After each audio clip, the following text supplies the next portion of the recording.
So, woke up this morning, storm heading my way.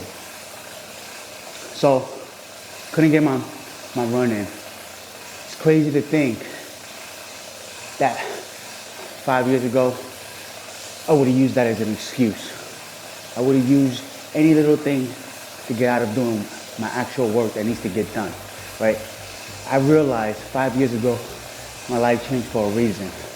After being electrocuted, losing feeling in my left hand, having third-degree burns in my left hand, not knowing that if I ever get feeling back or be able to grow skin back. But what that taught me, that lesson taught me was that, man, our bodies, our mind, as tough as hell. As long as we decide what's gonna happen. Doctors told me, we don't know if you're gonna need a skin graft for your hand. Basically see the whole inside of my hand. I was able to see everything inside of it. So you know what I did? I took the approach of when they told me what to do, how to do it, how to apply the medication that I need to apply to my hand to see if my skin will grow back. So I decided to concentrate my mind on that. I decided to concentrate my body on that. My body showed me something that is amazing. If you put the time in, if you put the work in, it will heal itself.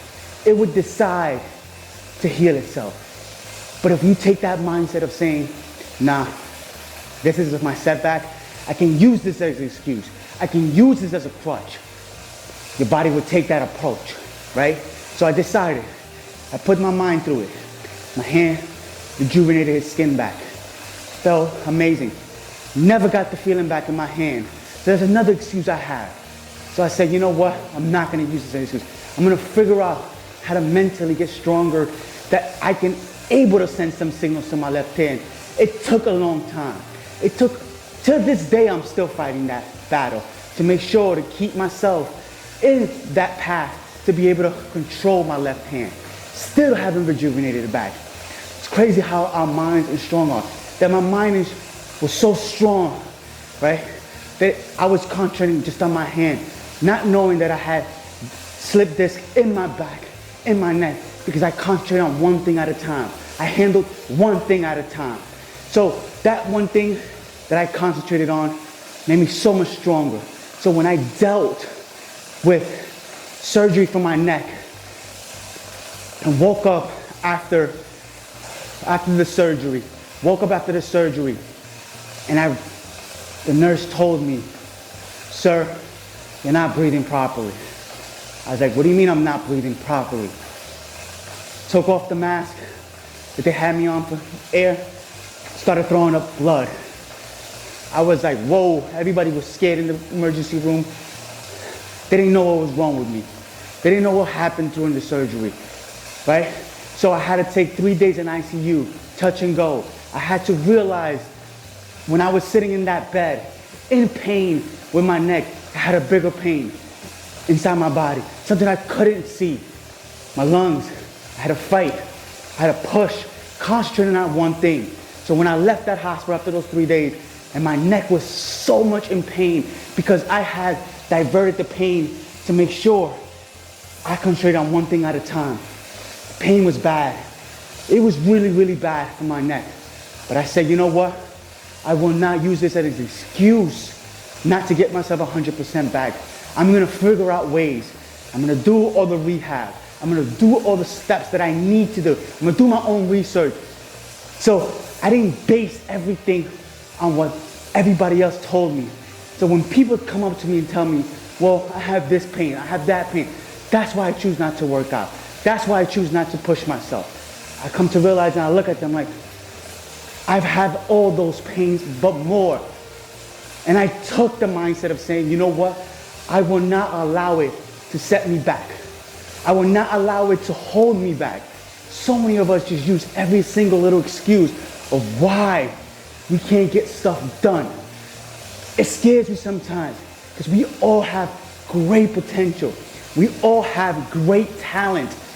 But like one of my favorite movies says, Bronx Tale, he says it to his son. He goes, the biggest waste is waste of talent. Not realizing what you can become. But if you put the work behind it and do the right things, good will happen to you. And I realized, man, that's very true. We need to stop worrying about what we don't have and start looking at the things that are right in front of us, the things that can make us stronger. But we don't decide that. We all look at everything that's going wrong. Something goes wrong, we always stay on that negative, right? Instead of saying, you know what? This is an obstacle. This is a challenge. This will push me further than ever before. And we forget to go inside our minds and look at all the stuff that has gone wrong before and how stronger we come over it. How much stronger we came out of it. Most of us don't even want to do that. Don't want to go into those dark spaces because it's scary. But you know what? In darkness, you can find light. That's all I have to say. In darkness, you can find light. And I come to realize everything that I've been through in my life, not just those 5 years ago when I had that accident, before then, made me so stronger, so much tougher than I ever knew that prepared me for that. It prepared me to go through one of the worst obstacles in my life. And I've come out so much stronger out of it because I took the initiative of saying, this won't beat me. This won't stop me. So when I come out and talk all this stuff to you guys, I'm not just saying just to say it.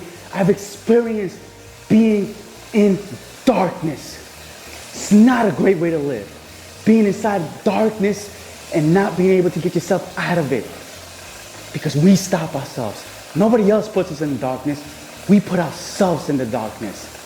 So all we have to look is for that little crack of light. Once you find that little crack of light, light will be let in. Thank you, and have a great rest of your day. Keep staying dedicated. Keep pushing.